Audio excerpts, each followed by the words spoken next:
Check कर लेना भाई।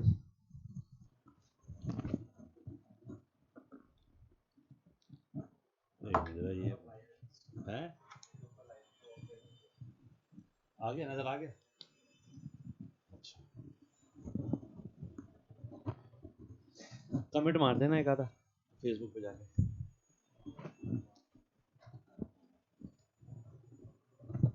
नहीं वही डाल देना, join as soon as junior as student डाल।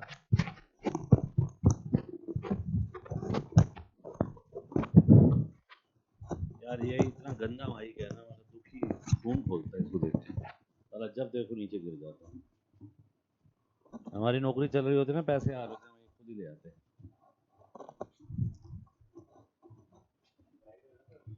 हाँ लाइव ही है बस। तो तुमने अब स्टीम बटन पे तो नहीं क्लिक किया ना? नहीं कर दिया है? हाँ, मुझे तो कर दिया, तो मुझे बता तो रही हो, तुम बता तो रहा हूँ आप। हाँ तो हमने दिखा। चलो चलिए गाइस, वेलकम करते हैं स्टार्ट। आज हम दोस्तों द हिंदू। दोस्तों हम इस हिंदू अखबार को पढ़ते हैं तो इसके दो पर्पज होते हैं। एक कि हम इस हिंदू में से सिर्फ और सिर्फ उसका जो फैक्ट्स है उसको पढ़ते हैं। If you are preparing for the competitive exam then obviously you must be looking for facts. लेकिन दोस्तों न्यूज़पेपर पढ़ने के दो और भी पर्पज होते हैं। पहला कि क्या हम इससे ग्रामेटिकल स्किल सीख सकते हैं? यस बिल्कुल सीख सकते हैं। क्या हम इससे हम वोकैब सीख सकते हैं? यस बिल्कुल सीख सकते हैं दोस्तों। तो दोस्तों मेरा नाम योगेश कुमार है। लास्ट 15 सालों से दोस्तों मैं मुखर्जी नगर एरिया में एसएससी बैंकिंग यूपीएससी की क्लासेस ले रहा हूँ।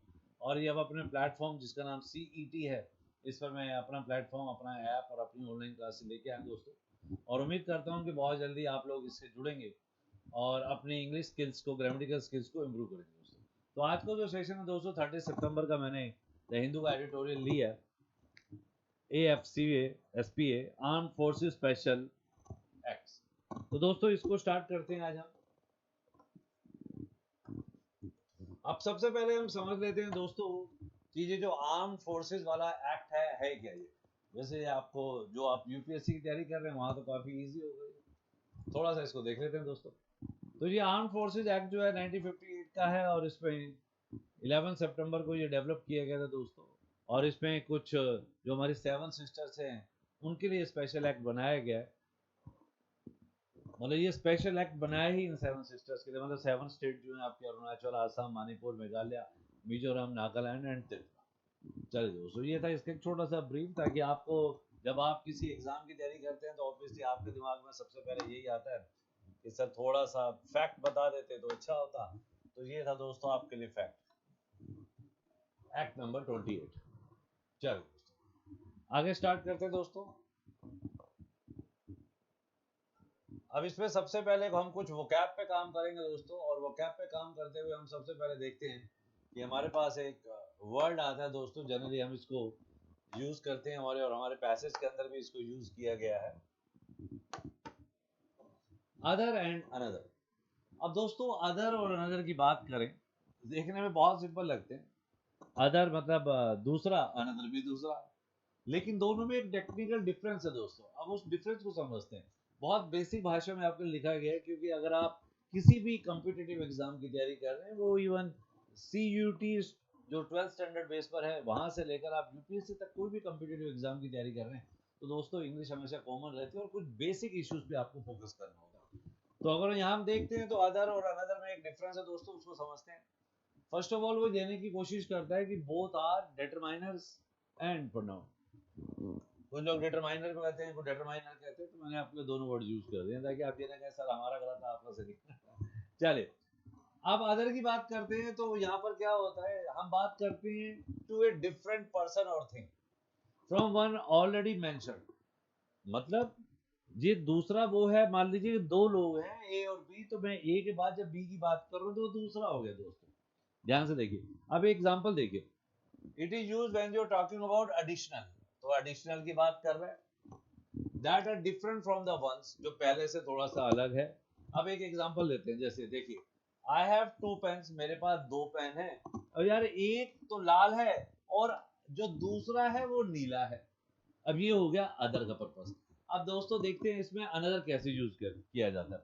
अब अनदर में क्या कहता है, वो कहते हैं ये भी एक एडिशनल पर्सन है, जहाँ पे एडिशनल की बात की गई थी यहाँ भी एडिशनल पर्सन और थिंग है, लेकिन ये सबसे ज्यादा एम्फोसाइज किस बात पे करता है दोस्तों, वो कहता है one more of the same kind, मतलब बिल्कुल वन एक से ज्यादा और उससे अलग वाले प्रकार की बात कर रहा है। एक एग्जांपल देखते हैं, it is used when you want to refer to one more item, एक और आइटम की बात कर रहे हैं जो आपके अलावा बात की जा रही है। जैसे भाई कल आपने 2 पेन खरीदे थे, एक लाल और नीला, और इससे पहले आपके पास एक पेन और भी था, the another one which I gave you, जो मैंने आपको दिया था। तो अब आपने उस ग्रुप के अलावा जब दूसरे की बात करी तो वो अनदर हो गया दोस्तों। ये है छोटा सा डिफरेंस।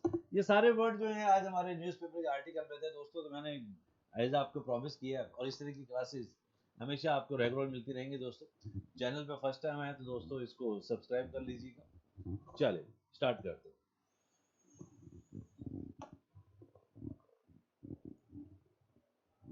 अब देखिए यहाँ पर एक एग्जांपल दिया है उसने आपके लिए, I will have another cup of coffee, मतलब एक तो ऑलरेडी पी चुके हैं आप, अब आप दूसरा कप मांग रहे हैं। हाँ, पर लेकिन अगर मान लीजिए कि एक ट्रे में आपके पास 3 कप आए होते, 3 सॉफ्ट ड्रिंक आते, जैसे कई बार पार्टी में लोग जाते हैं तो 2 तो एक बार में पी जाते हैं, अब वो एक ट्रे में आई थे तो वो अनदर नहीं होगी, वो तो अदर ही कहलाएगी। लेकिन अगला एक जब वेटर आता है और वो दोबारा से एक ट्रे में एक कोल्ड ड्रिंक लाता है या सॉफ्ट ड्रिंक लेके आता है तो वो अनदर कहलाएगी दोस्तों। चलिए, तो ये था हमारा छोटा सा कंसेप्ट। आगे स्टार्ट करते हैं, फिर अच्छा कुछ वर्ड है आपके इस आज के टाइटल में। आज एक जो सबसे बड़ा वर्ड दिया गया है वो दिया गया है फेस्टर। अब ये जो फेस्टर वर्ड है इसको समझने में, मैंने इसके काफी मीनिंग आपके लिए एक्सप्लेन किया दोस्तों, उसको ध्यान से समझते हैं और काफी आपको हेल्पफुल होगा ये वर्ड। चलिए, अब फेस्टर वर्ड क्या कह रहा है, फेस्टर कह रहा है, वो कहता है फॉर्मेशन ऑफ पस।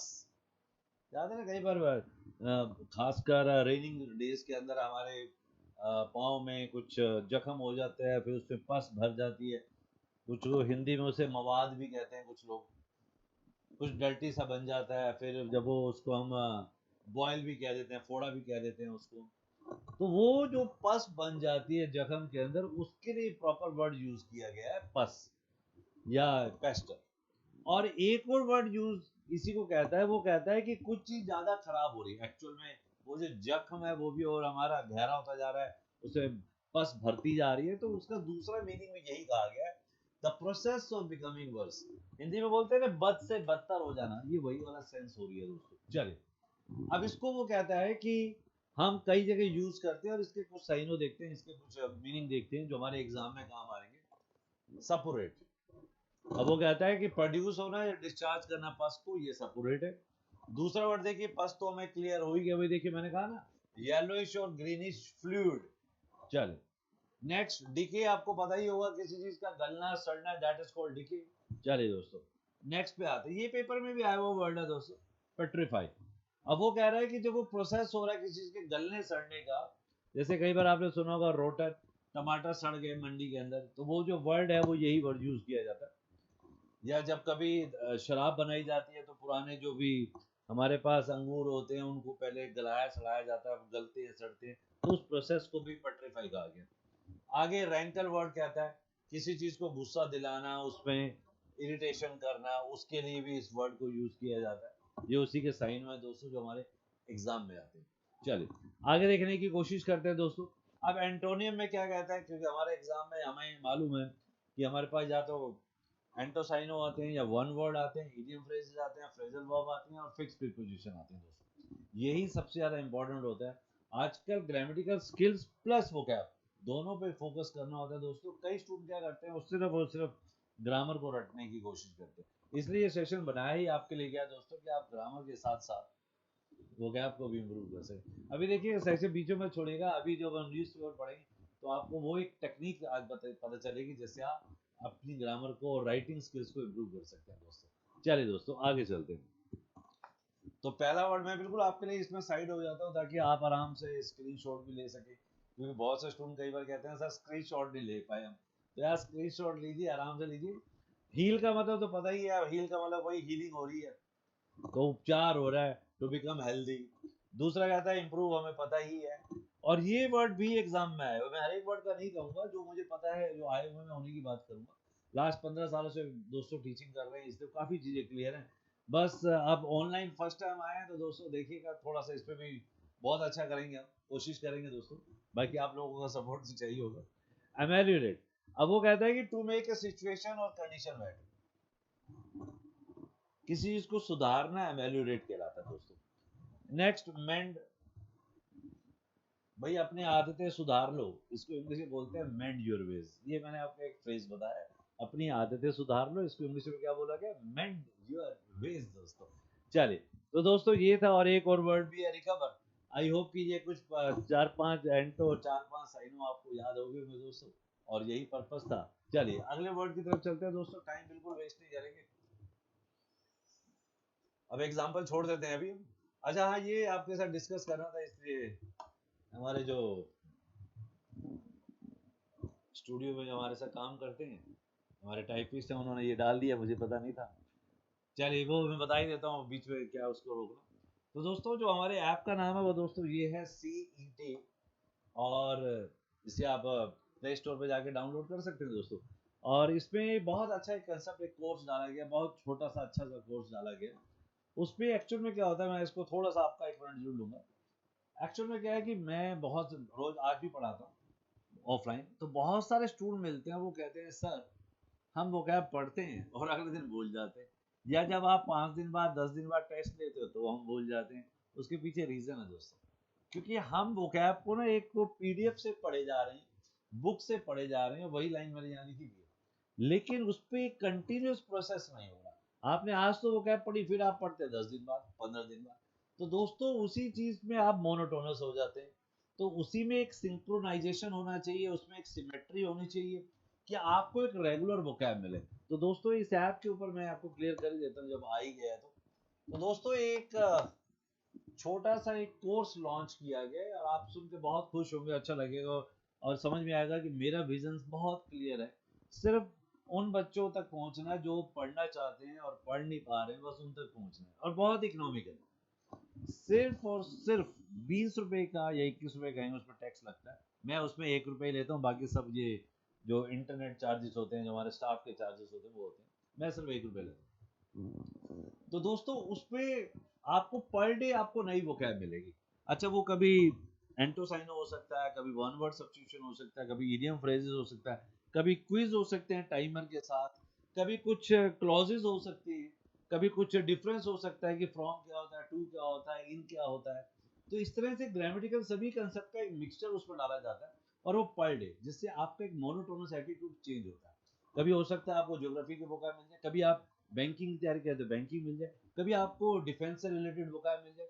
तो दोस्तों, और ये सारी वोकैब राइटिंग वाली नहीं है, सारी वोकैब वीडियो वाली है दोस्तों। इसलिए अगर आपको अच्छा लगता है तो एक बार जरूर जाइए, एक बार अटेंड करिए, और अच्छा लगे तो प्लीज शेयर जरूर करिएगा दोस्तों। चलिए ज्यादा टाइम नहीं वेस्ट करते, आगे चलते हैं दोस्तों। नाम याद रखिएगा, CET। चलिए नेक्स्ट पे आते हैं दोस्तों। अब हमारे पास एक वर्ड आ गया बहुत बढ़िया, डेयरिंग। अब डेयरिंग जो वर्ड है दोस्तों, वो यहाँ इसमें से एक शब्द नजर आ रहा है आपको, बार, बार से निकाला गया। और पहले वाले मैंने जो वीडियोस थे जो मैंने डाले थे हिंदू से रिलेटेड, उसमें भी मैंने इस चीज को मेंशन किया था, दोबारा बता देता हूँ। अब ये जो बैरिंग है, एक्चुअल में ये जो है, इसका मीनिंग होता है एक्सक्लूडिंग या एक्सेप्ट। और एक्चुअल में आपको जान के हैरानी होगी कि ये प्रीपोजिशन का भी काम करता है, ये एक प्रीपोजिशन का भी काम करता है बैरिंग के अलावा। अब देखिए यहाँ पर वो उसके साइनो देता है, क्या देता है हमें, मतलब exclude, except, omitting, leaving out, save, apart from, ये इसके हमारे साइन हो गए। अब एंटो की बात करें तो हमारे पास अब इसी का मिलता जुलता आ गया, इंक्लूडिंग, एम्ब्रेसिंग, इनकॉर्पोरेटिंग, इनकम्पासिंग। तो दोस्तों ये हमारे हमारे एंटो आ गए, मतलब ये मतलब उल्टा हो गया, एंटो हमारे पॉजिटिव हो गए और साइन हमारे नेगेटिव हो गए, क्योंकि बैरिंग खुद एक नेगेटिव वर्ड था। चलिए दोस्तों, अब एक एग्जांपल देख लेते हैं, आपके लिए लिखा हुआ है, बैरिंग बैड वेदर, बुरे मौसम को छोड़कर the event will take place as schedule. मतलब इवेंट जो है वो अपनी जगह टाइम पर होगा, बुरे वेदर को छोड़ते हुए, मतलब बुरा वेदर तो है ही है, उसको इग्नोर करते हुए बात कर रहा है। बाकी उसने बताया कि ये एक जो वर्ड है मिडिल इंग्लिश से आया है, बैरन, वहीं से निकाला गया है। चलिए हम उसके अभी डिस्कस नहीं करेंगे, ये नोट्स बना के देता हूँ मैं, चलिए अपनी टीम को, ये भी आज एक हिंदू में बहुत बढ़िया वर्ड आया दोस्तों, इम्पोजिशन। इम्पोजिशन, पोजीशन पे उसने इम लगा दिया दोस्तों।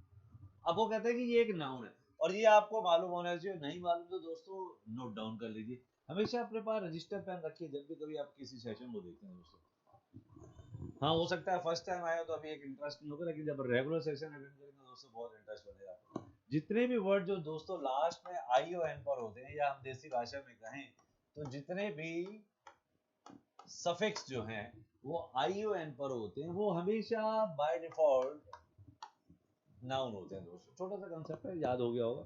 अब वो कहता है कि ये इम्पोजिशन जो वर्ड है, ये कहाँ से, इम्पोजर वर्ड है, उसे डेराइव किया गया, निकाला गया है मतलब, और इसका मतलब होता है टू प्लेस अपॉन, किसी चीज पर रखना। चले अब वो उसके ऊपर कहता है, साइनों में क्या कहता है दोस्तों, कहता है बर्डन, एनकम्ब्रेंस, अरे क्या दिल खुश कर दिया, एनकम्ब्रेंस, ऑब्लिगेशन, डिमांड, मतलब किसी भी तरह से आपके ऊपर बोझ डालना जो है वो इम्पोज करना है। जनरली हम एक वर्ड सुनते हैं ना इम्पोज, और हिंदी में हम बोलते हैं उसे थोपना। भाई सरकार ने हमारे पर, मैं सरकार नहीं बोलूँ मतलब सरकार ने हमारे पर टैक्स डाल दिया, तो सरकार has impose tax on you, तो ये इसका मीनिंग हो गया। और आप किसी रिलेटिव के यहाँ गए और रिलेटिव्स ने आपको कहा भाई तुम जब वापस आ रहे हो तो एक काम ये करते आना, दूसरा काम ये करते आना, तो आप क्या कहेंगे, यार मामा जी हैज इम्पोर्ट यार two three types of work to me, तो उन्होंने मेरे पर दो तीन काम डाल दिए। तो दोस्तों ये था इम्पोज। चलिए अब इसके एंटो की बात करें तो ये हो गया सहायता, क्योंकि उसमें तो बर्डन पड़ रहा था, ये सहायता की बात कर रहा है। और असिस्टेंस, रिलीफ, बाकी बिल्कुल सेम वर्ड है, कोई खास मुश्किल नहीं है। अगर आपको वर्ड याद हो गया तो ये बिल्कुल क्लियर हो जाएगा दोस्तों। अब एक एग्जांपल भी देख लेते हैं, ये देखिए वैसे text, the new tax law was an imposition. अब उसने नाउन यूज किया है और इम्पोजिशन है, इसलिए उसने एन लगा दिया।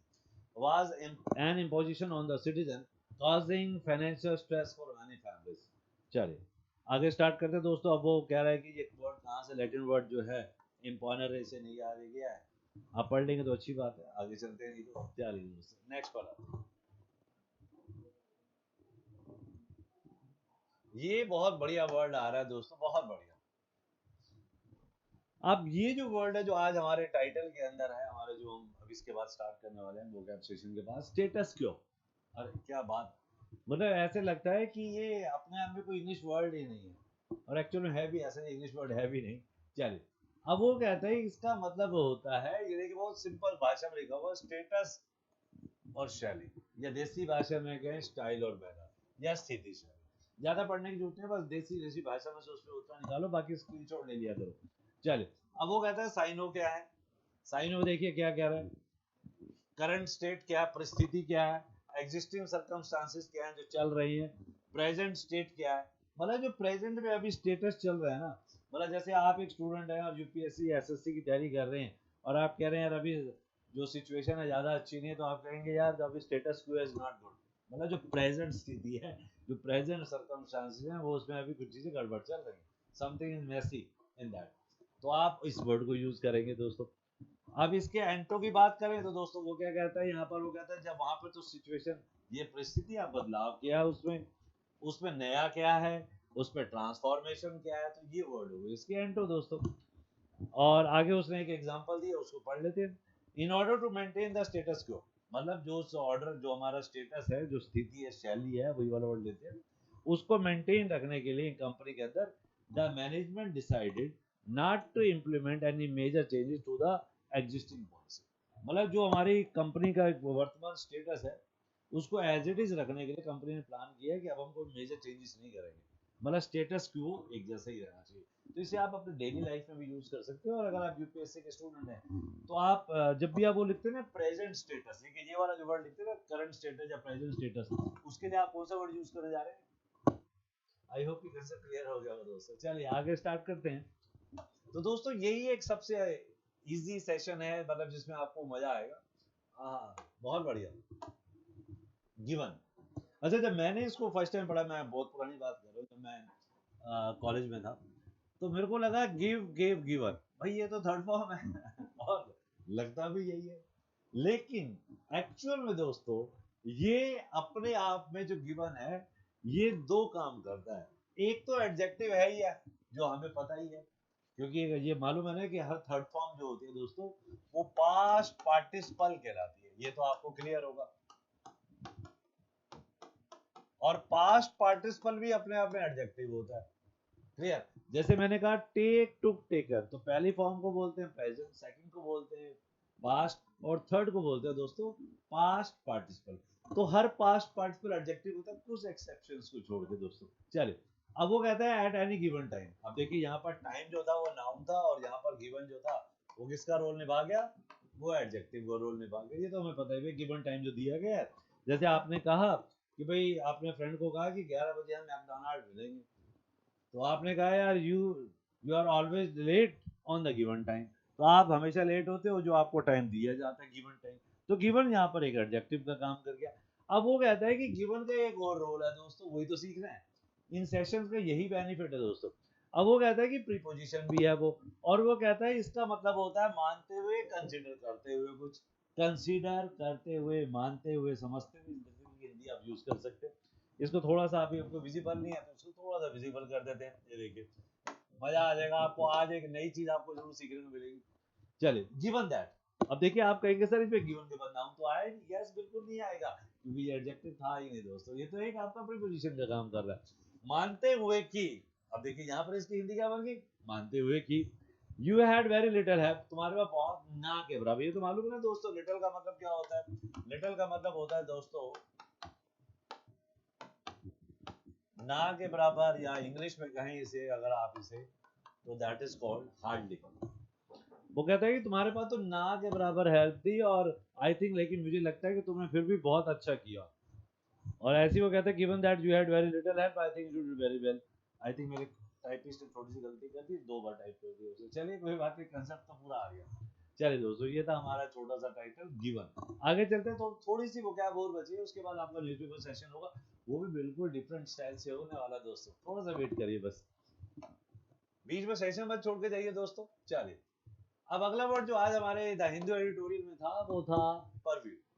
रिव्यू नहीं कह रहा हूं मैं दोस्तों, परव्यू कह रहा हूं, ध्यान से देखिए। अब वो परव्यू कह रहा है, जिस कहता है इसका मीनिंग होता है सीमा। मतलब पड़ोस वाली आपकी जो फ्रेंड है, वो सीमा की बात नहीं कर रहा हूं मैं। सीमा जो एक बाउंड्री की बात कर रहा हूं, लिमिट की बात कर रहा हूं, या अधिकार की बात कर रहा हूं। और जिसका मीनिंग है स्कोप।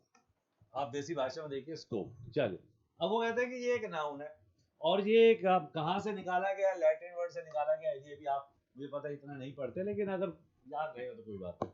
चलिए, आगे देखते हैं। अब वो साइनो देखिए, जो हमारे पेपर का कंसेप्ट है वो यही है। अब वो परव्यू को कहता है, साइनो में स्कोप है। स्कोप तो हमने पढ़ ही दिया था। उसकी रेंज, उसका एक्सटेंड, उसका जुरिडिक्शन, उसकी बाउंड्री, उसका लिमिट। मतलब जैसे कई बार कहते हैं ये आपकी सीमा से बाहर है। जैसे कोई केस हो गया तो उन्होंने कहा जी ये तो हमारी सीमा से बाहर है, जो हमारा वहाँ का एसएचओ है, स्टेशन हाउस ऑफिसर। कुछ लोग फुल फॉर्म भी भूल जाते हैं। एसएचओ के, एसएचओ की फुल फॉर्म क्या है सर? बहुत से लोग भूल जाते हैं, स्टेशन हाउस ऑफिसर। कुछ लोग बोलते हैं स्टेशन हेड ऑफिसर। चलिए, तो एसएचओ, दूसरे एसएचओ को कह रहा है सर ये तो हमारे परव्यू में नहीं है। हमारे परव्यू मतलब हमारी सीमा से बाहर है दोस्तों। तो उसके लिए उसने वर्ड को यूज कर दिया। अब अब वो बाहर है तो वो कह रहा है ये तो इसकी रिस्ट्रिक्शन है, ये तो बाहर निकल के हमारी लिमिटेशन में नहीं है, ये एक्सक्लूजन है। मतलब एक्सक्लूजन मतलब हमारे इंक्लूड नहीं होता। ये कन्फाइनमेंट है, जो सीमा है उससे बाहर है, कंस्ट्रेंट है। तो ये हमारे इसके एंटर हो गए दोस्तों। अब एक एग्जांपल देखिए। The investigation falls under the purview of the federal. Federal समझते हैं, जो लीगल होती है उनको फेडरल अथॉरिटीज कहा जाता है। चलिए, falls under the purview of the federal authorities, ensuring करते हुए। ये भी बड़ा प्यारा एक प्रेजेंट पार्टिसिपल यूज किया गया। Ensuring a thorough examination of the case within their jurisdiction. अब देखिए क्या कहने की कोशिश करते हैं। वो कहता है कि इन्वेस्टिगेशन जो है under the purview of the federal authority. मान लेते हैं कि जैसे दिल्ली जो है वो, उसमें 3 एमसीडी हैं, एक नॉर्थ, एक साउथ और एक सेंटर। तो वो कह रहा है कि 3 जो दिल्ली है उसमें, सॉरी शायद ईस्ट है, मैं भूल गया हूँ शायद। मान लेते कि 3 दिल्ली में एमसीडी, तो ये कहीं पर कुछ कूड़ा पड़ा हुआ है। तो जो कह रहा है वो कह रहा है कि ये जो इस कूड़े की जांच पड़ताल है under the purview of the federal authorities, ये उस एमसीडी के नॉर्थ वालों के अंडर में आती है।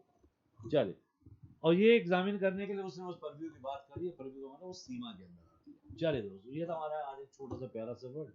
आगे चलते हैं दोस्तों। अब उसने 2 अच्छे एग्जाम्पल दिए, वो पढ़ ही लेते हैं, लिख दिए मैंने आपके लिए। The case is with in the courts purview, जो केस है वो कोर्ट के परव्यू में आता है। दूसरा एग्जांपल देखते हैं जो हमारी लाइफ से रिलेटेड है। दैट क्वेश्चन इज आउटसाइड या बियॉन्ड माय परव्यू, मतलब जितना मैंने पढ़ा था उसके परव्यू से बाहर, मतलब मेरी सीमा से बाहर निकल गया।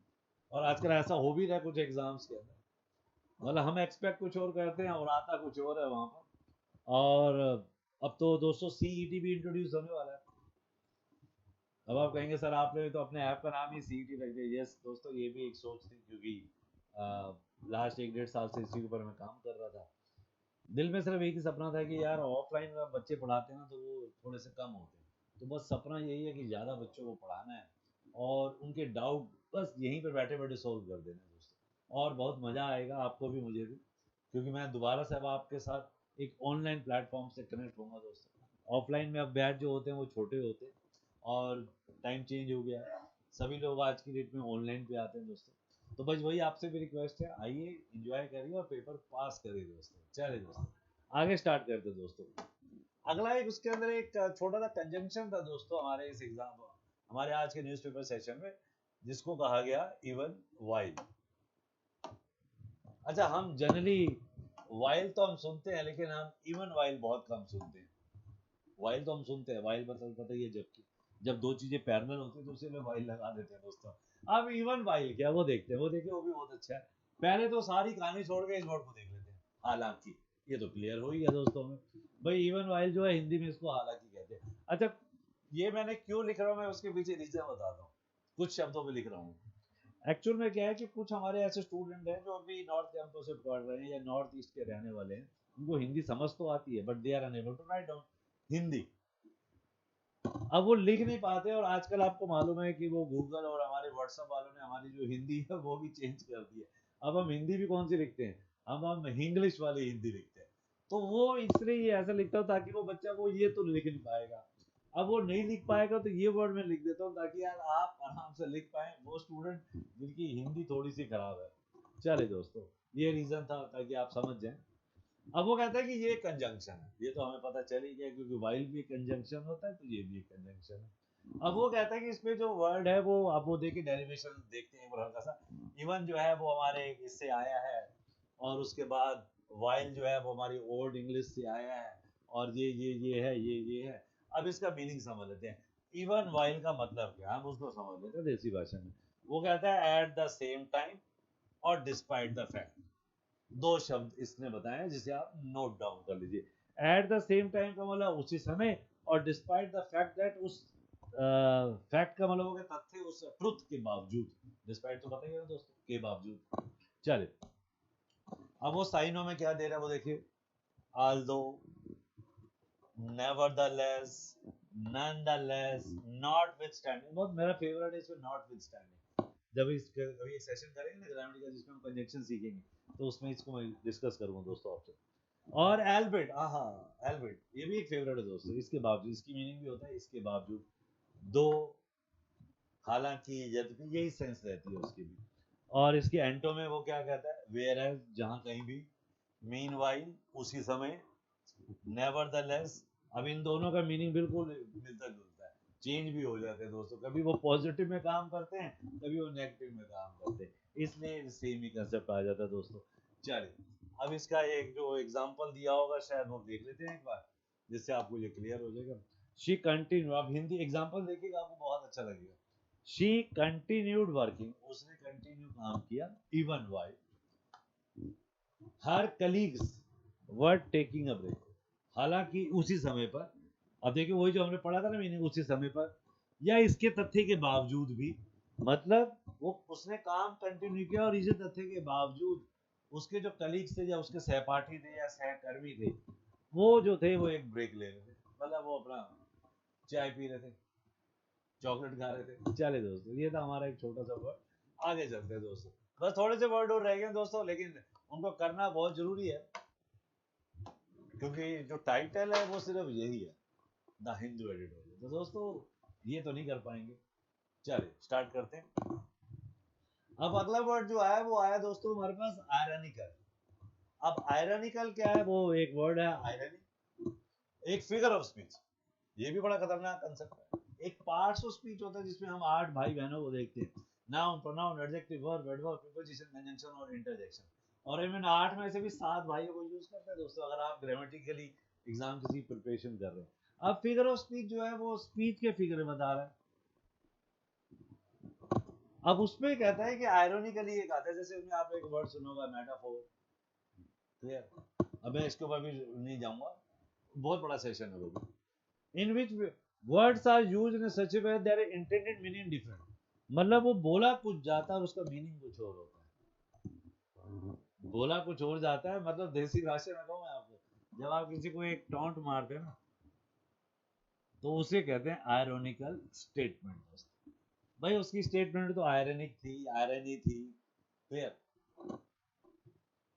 मतलब जो एक्चुअल मीनिंग है उसके अगेंस्ट जाता है, मतलब देसी भाषा में कहें व्यंगपूर्ण, मॉक करते हुए, हंसाते हुए, किसी को मजाक करते हुए, मतलब ये हंसी वाला है, मतलब वो नफरत वाला नहीं है, वो वाला नहीं है दोस्तों, ठीक है। चलिए अब देखिए, वो कहता है कि पहली बात तो ये समझ लेते हैं कि ये एडजेक्टिव, और ये आप भी फिर एक कंसेप्ट सीखिए कि जिन वर्ड्स के लास्ट में एल लगा हुआ है एज ए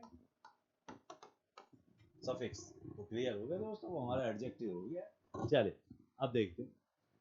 अब वो कहता है इसका मीनिंग क्या है, कैरेक्टराइज्ड बाय आयरनी। आयरनी का मतलब तो आपको क्लियर ही हो गया, जिसमें बोला कुछ जाता है, मीनिंग कुछ और होता है, मतलब दिखता कुछ हो रहा है, होता कुछ हो रहा है, यही समझ लीजिए। Conveying a meaning opposite to the literal sense, जो हम लिटरली बोल रहे हैं उसका बिल्कुल अपोजिट मीनिंग हो जाता है, ये इसका मीनिंग है दोस्तों। और अब इसके कुछ साइनों देख लेते हैं दोस्तों, फिर इसके एंटो देख लेते हैं दोस्तों। साइनों में सरकास्टिक, कई बार आपने सुना यार तुम सरकास्टिकली तो नहीं बोल रहे। अब देखो कुछ लोग आयरोनिकली ना बोल के एक वर्ड यूज करते हैं, कौन सा, सरकास्टिक। यार ये तो सरकास्टिक है यार, या सटैरिकल है, या मोकिंग है, या सार्डोनिक है, या साइनिकल है। ये वर्ड पेपर में आ चुका है, जो जो आए मैं वही बताऊंगा दोस्तों, ठीक है ना। अब ये आपको 4-5 वर्ड याद होंगे, सबका मीनिंग वही था, मतलब जो कहा गया उसका अपोजिट हो गया। चलिए अब एंटो की बात करें, तो अब ये बिल्कुल सही वाले वर्ड की बात कर रहे हैं, क्योंकि इनमें सबको उल्टा हो गया था, यहाँ से बिल्कुल पॉजिटिव रहेगा। Sincere meaning, genuine, straight forward कहा गया। लिटरल मीनिंग इसका क्या है, सीरियस क्या है। जैसे कई बार आपने वर्ड लोगों को सुना होगा लिटरली, यार मैं यही कहना चाहता हूँ, लिटरली मतलब जो सचमुच मैंने वो यही कहना चाहता हूँ।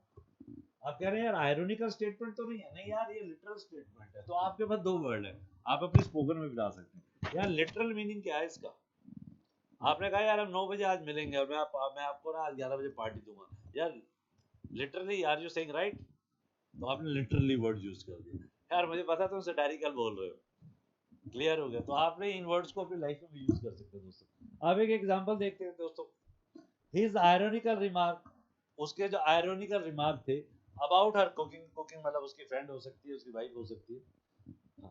स्किल्स वेंट अननोटिस्ड, मतलब उसने एक आयरोनिकल ताना तो मारा, मतलब जैसे कहें तो ताना मारा, टोंट मारा, ये मॉक मारा है, जियर, इसके लिए एक वर्ड इंग्लिश में आता है जियर। ये एक वर्ब होती है दोस्तों, जियर का मतलब होता है उपहास उड़ाना, मजाक उड़ाना।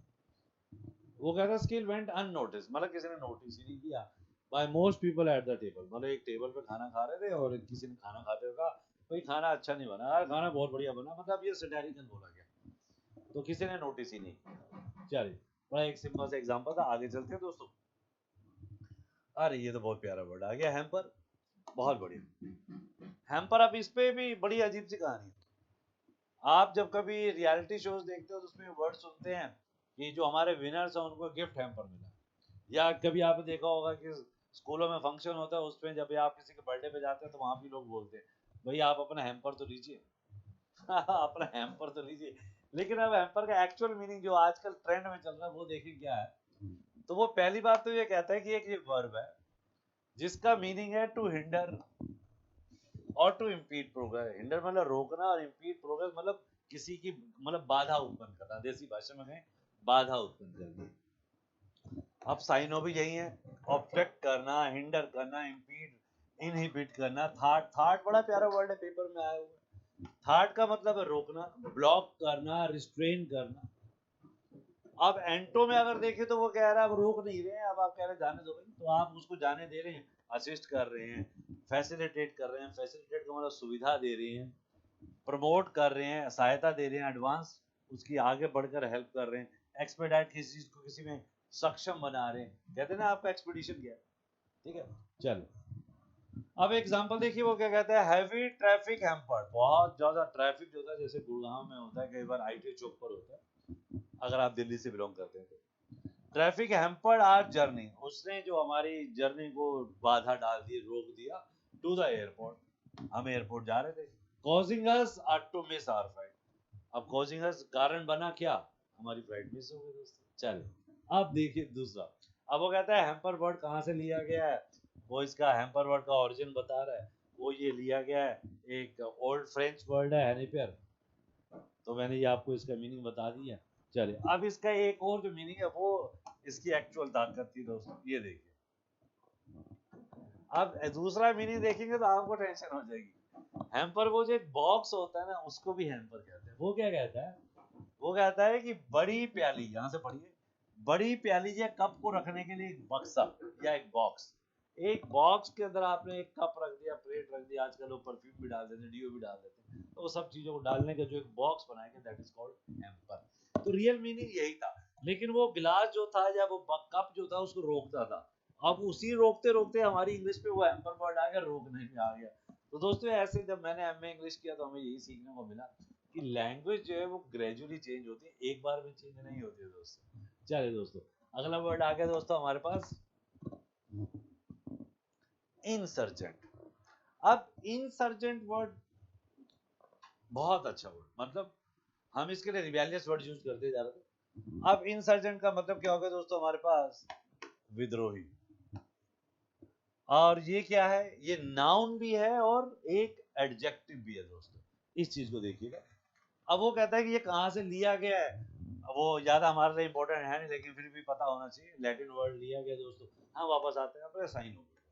वो कहता है वही जो मैंने आपको ना, रिबेल है, विद्रोह करने वाला, रिबेल है, रेवोल्यूशनरी है, क्रांतिकारी जिसे कहते हैं, डिसिडेंट है, एजिटेटर है, भड़काने वाला है, म्यूटिनियर है, उग्र फैलाने वाला है, फ्रीडम फाइटर है, उसको भी यही बोला गया दोस्तों। अंग्रेज हमें, अगर आप पुरानी मूवीज देखें इंग्लिश में, तो हमें इंसर्जेंट बुलाया जाता था, जबकि यार हम अपने देश के लिए फाइट कर रहे थे, हमें इंसर्जेंट बुला दिया था उन लोगों ने। चलिए अब उस हिस्ट्री को तो कोई टच करने की वैल्यू नहीं है। चलिए आगे देखते हैं दोस्तों। अब एंटो में क्या कहता है, लॉयलिस्ट, वफादार, कन्फर्मिस्ट, आज्ञाकारी, ओबीडियंट, सपोर्टर, लॉयल, फॉलोअर। तो ये हमारे इंसर्जेंट के एंटो और साइन हो गए। मैं साइड में जाता हूँ, आराम से आप स्क्रीनशॉट लीजिए, समझिए। अब हम एक एग्जांपल ले लेते हैं, जिससे ये हमारा वर्ड बिल्कुल क्लियर हो जाएगा दोस्तों।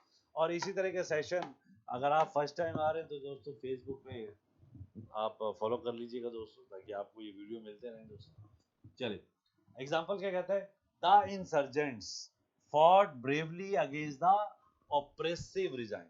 ऑप्रेसिव हमारे देश के साथ भी ऐसे, ऑप्रेसिव मतलब दबाने वाला जो शासन था, दबाया जा रहा था इंडियंस को।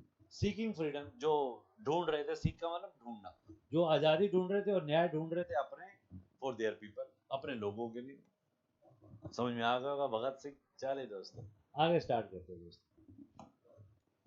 अगला वर्ड आता है दोस्तों हमारे पास, एम्बिट। दोस्तों मैं उसमें से सारे वर्ड जो भी मुझे अच्छे लगे, जो मुझे लगा कि हमारे एग्जाम के पॉइंट ऑफ व्यू से और जो हमारे ग्रामेटिकल एंगल से इंपॉर्टेंट है, मैंने उनको सबको एक्सट्रैक्ट किया। हाँ इस बार वर्ड ज्यादा हो गया, मैं खुद भी मानता हूँ, चलिए लेकिन कोई बात नहीं। अब एम्बिट वर्ड को देखें तो वो क्या कह रहा है, एम्बिट जो होता है एक वो क्षेत्र से रिलेटेड होता है।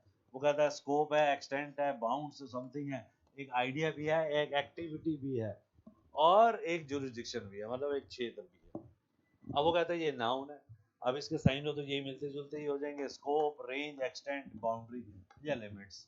और इसके एंटो की बात करें तो लिमिटेशन है, बाधा है, यहाँ पर तो रिस्ट्रेंट है, रोकना है, कन्फाइन एक कहते हैं ना, कन्फाइंड स्पेस है जी। और कंस्ट्रेंट है, भाई ये कंस्ट्रेंट है, अगर आप कुछ करने जा रहे हैं तो कुछ कंस्ट्रेंट भी फॉलो करने पड़ेंगे आपको। जैसे आप कहीं पर ज्वाइन करते हैं भाई किसी पीजी को, तो कहते हैं भाई कुछ रूल्स हैं, वो रूल्स ही मतलब कंस्ट्रेंट्स हैं कि आप 9 बजे के बाद नहीं आ पाएंगे, जी कंस्ट्रेंट हो गया आपका। चलिए अब एक एग्जांपल देखते हैं, the new law broaden, broaden समझिए। अब देखिए ये कैसे बनाएगा, दिल तो बहुत करता पढ़ाने का दोस्तों, लेकिन हर एक चीज ना टाइम होती है। ब्रॉड क्या हो गया, एक एडजेक्टिव हो गया चौड़ा। अब इसी एडजेक्टिव में दोस्तों अगर आप ईएन लगा दें तो ये बन गई दोस्तों आपकी वर्ब। अब वर्ब के साथ ईडी आप और लगा दें, ब्रॉडन में ईडी लगा दें, तो ये बन गया दोस्तों आपका एडजेक्टिव। तो वो यही कह रहा है, the new broaden, the new law broaden, नए जो कानून है उसने ब्रॉडन कर दिया, चौड़ा कर दिया the ambit of protection. Ambit जो हमारा प्रोटेक्शन का जो एक एम्बिट है, क्षेत्र है, दायरा है, फॉर एंडेंजर्ड स्पीसीज। एंडेंजर्ड, अब देखिए वही वाली कहानी, पहले डेंजर उठाया, डेंजर में उसने एक प्रीफिक्स लगाया, कौन सा, en, जो क्या कर रहा था, उसको वर्ब बनाना था। मतलब डेंजर हो गया खतरा, खतरा, और एंडेंजर हो गया खतरनाक बनाना। क्लियर, डेंजर खतरा और एंडेंजर खतरनाक बनाना। क्लियर। जैसे मैं एक और वर्ड बताता हूँ आपको इसके लिए,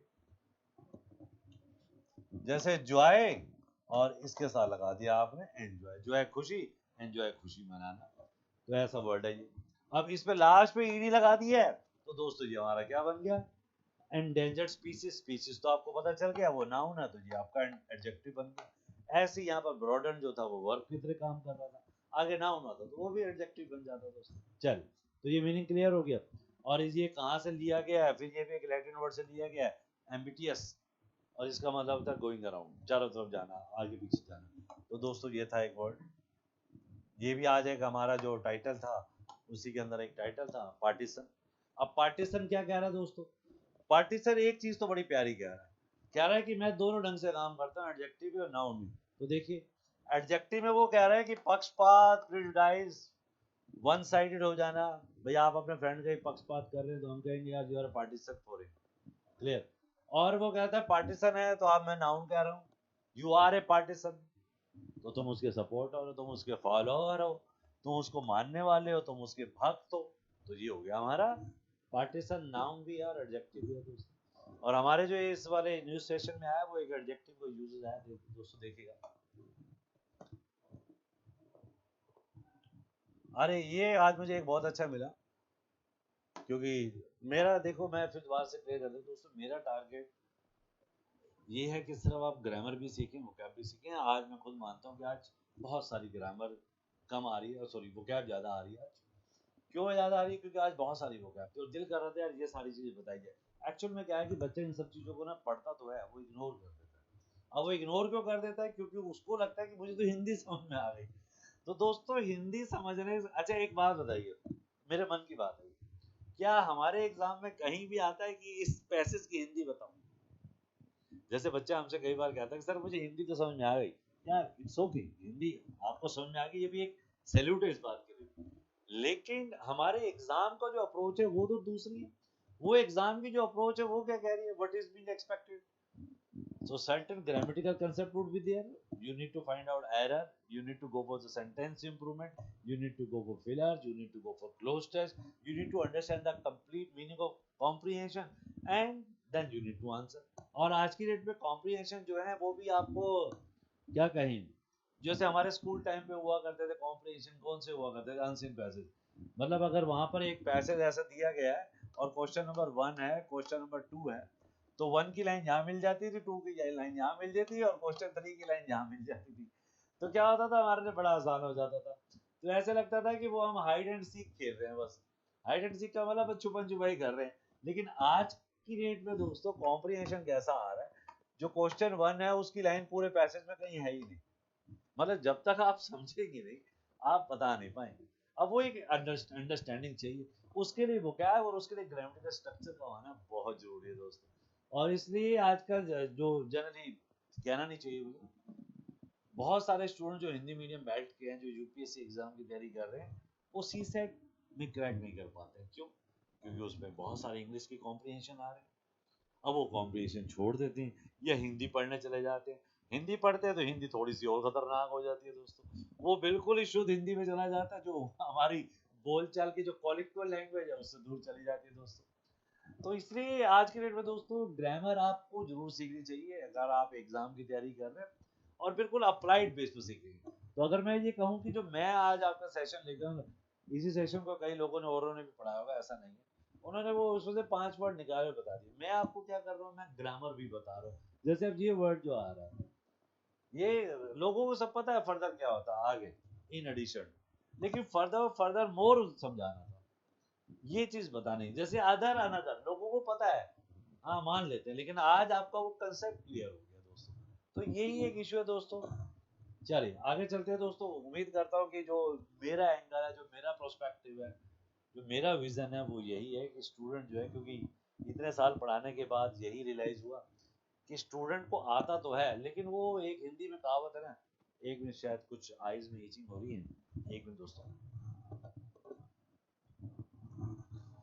तो दोस्तों वो उसको लगता तो है, आता तो है, और हो सकता आता भी हो, लेकिन वो एक हिंदी में कहावत है ना, अधूरा ज्ञान ज्यादा खतरनाक होता है दोस्तों। वही अप्रोच है। इसलिए अधूरे ज्ञान से थोड़ा सा कंक्रीट या मजबूत ज्ञान की तरफ आए, इसलिए ये सेशन है, इसलिए ये आपका फेसबुक का चैनल है, और इसी नाम से यूट्यूब पे भी चैनल है।